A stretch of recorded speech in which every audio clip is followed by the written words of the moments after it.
think they're positioning themselves for longer term growth. So they talked a lot about innovation in the Air franchise that they have and really expanding that to other sneaker silhouettes. And we think that will position them for longer term growth. But definitely there is a softer start to the year. The first half of fiscal 2025 will be challenging. The light at the end of the tunnel is that 2H25 will be better and we'll end the year on a positive note based on their expectations. And I think the real key here is to focus on the product innovation that they're going to bring forward over the coming 12 to 18 months to really see if Nike can continue its journey to maintain its brand lead. It is a $50 billion company, Paul. So when, folks talk about On and Hoka, when you look at the size of the two versus what Nike has, they're still very, very, very small in comparison. Poonam, I look at Nike and the one of the other stocks you're watching, Lululemon today. Really, the big decliners in the S&P 500. And I wonder if there's any sort of broader takeaway, sort of a macro takeaway to be had here about the health of the consumer, or is this very much, sort of just brand specific issues for these two, or is there sort of a return to office story still at play with these two brands at all? I think it's a combination of a multitude of things. So I think the first is that, yes, there is a consumer pullback that's happening. We heard that from Adidas and Puma too with their softer guidance. So that's not necessarily a big surprise that the consumer is pulling back on discretionary spend. And we saw that with better numbers at Walmart and Amazon, where you kind of push for value a little more. On the other hand, you do have to worry about the product because the one thing that Lululemon said that was interesting is yes, traffic was down at stores, but conversion was also weaker. And that means that there's something happening with the product. And they did talk about the need to really up their product cycle and replenish to have inventory in stock because they did see some weakness from that. So I think it's a culmination of a pullback in the consumer, the product, and also that the athleisure market, I think, is still strong. I think there's still potential there globally. I do think coming off from the pandemic that you will have some normalization of a wardrobe where it's going to be more balanced today than it was, let's say, 2 or 3 years ago, where it was probably 80% athleisure, 20% work life. Today, it's probably leaning back to 50-50. So you'll be relieved to know that I am not a Lululemon customer.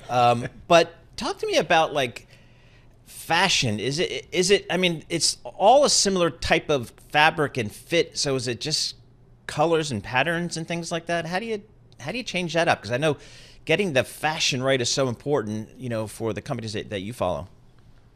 Actually, Paul, for Lululemon, yes, it's about getting the color and fashion right, but it's also about the fit and the fabric. Their Align pants, which are their best sellers, the biggest sell on that is the way that they fit you. They make you look good.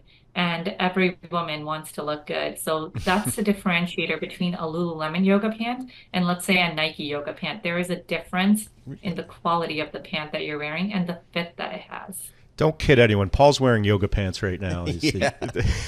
Actually, they're dress pants. They have some pretty good. Lululemon has Do they? nice men's dress pants. Yeah, I've got a couple pairs of those. Look at that. Yeah. Put them back to Nike. One headline I saw that kind of shocked me is that Nike was able to get the sponsorship of the German national soccer team, taking it away Adidas? from Adidas. You Yeah, can't do that. which is pretty. Yeah, it's pretty. Shocking for a soccer fan. I mean, you grow up watching Adidas on the shirts of basically every team. But how big of a deal is that as far as that global soccer market for Nike and sort of this rivalry with Adidas and that sponsorship? Yeah, look, I think it's a big win for Nike because Adidas is a German brand and has held that sponsorship for, I believe, over 75 years. So to lose that to Nike is a big deal. And it puts Nike on a stronger foothold across the globe in the field of soccer. So we do think that this is a big win for them, but make no mistake, they paid a premium for this. So it wasn't something that they took away at a steal. They definitely paid up for it.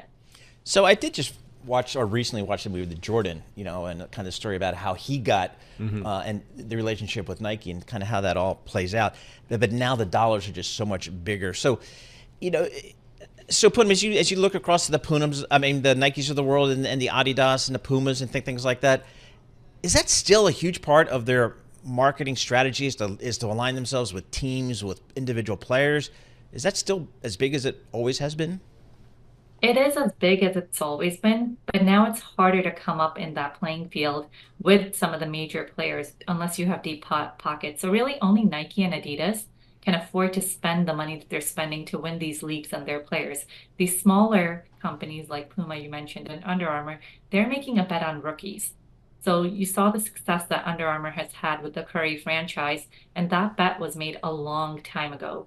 You're not going to see these smaller brands chase after the established bigger players and the bigger teams because they don't have the pockets for it. And that's where Adidas and Nike win. And that's what makes them really keep their number one and number two positions in the global sportswear industry.